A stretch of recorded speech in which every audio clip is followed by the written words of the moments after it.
ফের ভাঙড়ে প্রকাশ্যে এলো শাসক দলের অন্তর্কলহের দৃশ্য। শওকত বনাম কাইজার আরাবুলে দ্বন্দ্বে রাতের ঘুম উড়েছে ভাঙড়বাসীর। ঘটনার সূত্রপাত গত শনিবার। ক্যানিং পূর্বের বিধায়ক শওকত মোল্লাকে খুনি ও তোলাবাজ বলে আক্রমণ শানান কাইজার আহমেদ ও আরাবুল ইসলাম। এর পাল্টা হিসেবে শওকত মোল্লা নাম না করে এক হাত নিলেন কাইজার আহমেদ ও আরাবুল ইসলামকে।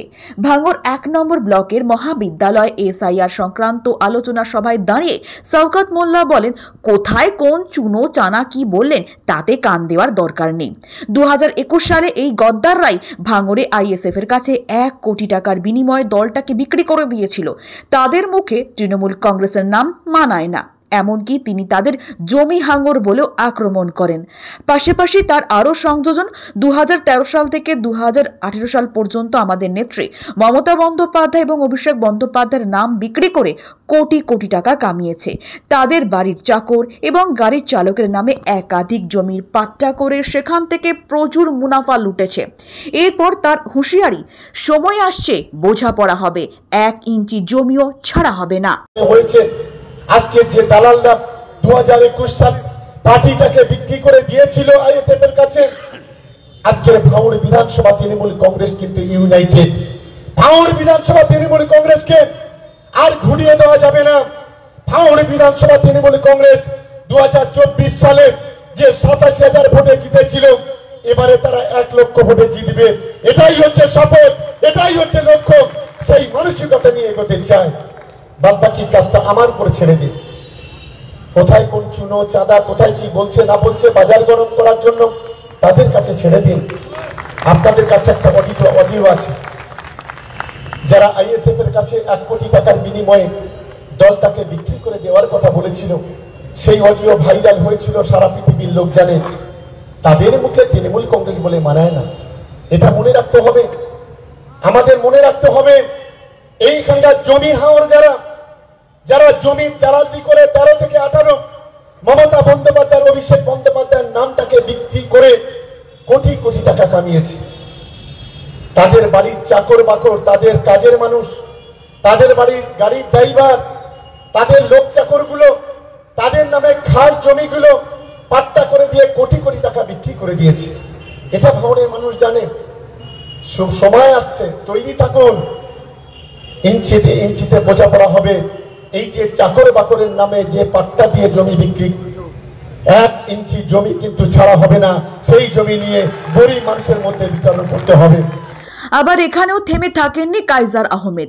তিনি এর পাল্টা হিসেবে বলেন, গনসুয়ের ফুটো খুঁজে বেড়াচ্ছে, যার পেছনে হাজারটা ফুটো। কয়েক হাজার বিঘা খাস জমি বিক্রি করে খেয়ে ওর অভ্যাস রয়ে গিয়েছে। উল্লেখ্য, গত কয়েকদিন আগে কলকাতা হাইকোর্টে একটি মামলা দায়ের হয়েছে। তার দহ কাপসাইট মৌজার পাট্টা জমি প্রমোটারদের হাতে বিক্রি করেছে। শুধু তাই নয়, শওকত মোল্লার ছেলে মাতলা নদীর চরে জমি দখল করে রেস্তোরাঁ বানিয়েছে। এখান থেকেই বোঝা যাচ্ছে কে জমি হাঙ্গর। গনসুয়ের ফুটো খুঁজে বেড়াচ্ছে, যার পিছনে হাজারটা ফুটো, সে অন্য লোকের পিছনে ফুটো খুঁজে বেড়াচ্ছে। শত শত হাজার হাজার বিঘে জমির ওর খাট জমি বিক্রি করে খেয়ে ওর অভ্যাস হয়ে রয়েছে। গত কয়েকদিন আগে হাইকোর্টে কেস হয়েছে, তারটা কাপাসাটি মৌজার হাজার হাজার বিঘে জমি ও পাট্টার জমি প্রমোটারদের হাতে বিক্রি করেছে। তা সেই নিয়ে গভর্নমেন্টের কেস হয়েছে, নবান্ন থেকে ইনকোয়ারি হয়ে নানান কিছু সেই নিয়ে হচ্ছে 1 নম্বর খতিয়ানে চলে গেছে। ডিএম তার রিপোর্ট দিয়েছে। ভেরি রিসেন্ট ওর ছেলের নামে যে অরণ্যের কুড়ে বলে যে মাতলা নদীর চরের জমি দখল করে রেস্টুরেন্ট করেছে, সেই মাতলা নদীর চরের জমি রেকর্ডটা খুঁজলে বোঝা যাবে কে জমি হাঙড়। এমনি তো মাছ চুরি করে ভেড়ির মাছ চুরি করে খেয়েও বেড়াতো। এদিকে শাসক দলের এই গোষ্ঠী দ্বন্দ্বের ছবি প্রকাশ্যে আসতেই কটাক্ষ করেছে বিরোধী শিবির। আইএসএফ বিধায়ক নওশাদ সিদ্দিকী তীব্র সুরে কটাক্ষ করেছেন। আমি তো অসত্য কথা বলিনি। আমি তো অসত্য কথা বলতাম তাহলে আপনি বলতেন আমি সত্য কথা বলেছি। সত্য সবসময়ের জন্য সত্য। আজকে সত্য কথাটা এস্টাবলিশ হয়নি, 5 বছর পরে হবে, 50 বছর পরে এস্টাবলিশ হবে। আমি বলে এসেছি কবে থেকে, 2 বছর আগে থেকে বলছি, 1 বছর আগে থেকে বলছি কথা। 1 বছর পরে তার দলের লোকেরাই আমার কথাটাকে সত্য প্রমাণ করলো। সবসময় আমাদেরকে সত্য কথা বলতে হবে, সঠিক পথে থাকতে হবে। থেমে থাকেনি বিজেপি নেতৃত্ব। বিজেপির দাবি, আগে কারা দুর্নীতি করেছে আর এখন কারা দুর্নীতি করছে, সব মিলিয়ে প্রকাশ পাচ্ছে তৃণমূলের এই গোষ্ঠী দ্বন্দ্ব। তবে এসবের জবাব 2026-এর বিধানসভা নির্বাচনে ভাঙড়ের মানুষ দিয়ে দেবে। দেখুন, এই তৃণমূল কংগ্রেস যে দুর্নীতিগ্রস্ত, তোলাবাজ, মার্ডারার, ক্রিমিনাল, জমি হাঙরদের দল, এটা আর বিরোধীদেরকে অভিযোগ করতে হচ্ছে না। এখন তৃণমূলকেই অভিযোগ করছে। এই শওকত মোল্লা, আরাবুল ইসলাম, কাইজার আহমেদ, এরা এক একটা তৃণমূলের গুণধর রত্ন। এদের গুণের কথা কারোর অজানা নয়। এদের অবক্ষয় শুরু হয়ে গেছে, শুধু সময়ের অপেক্ষা।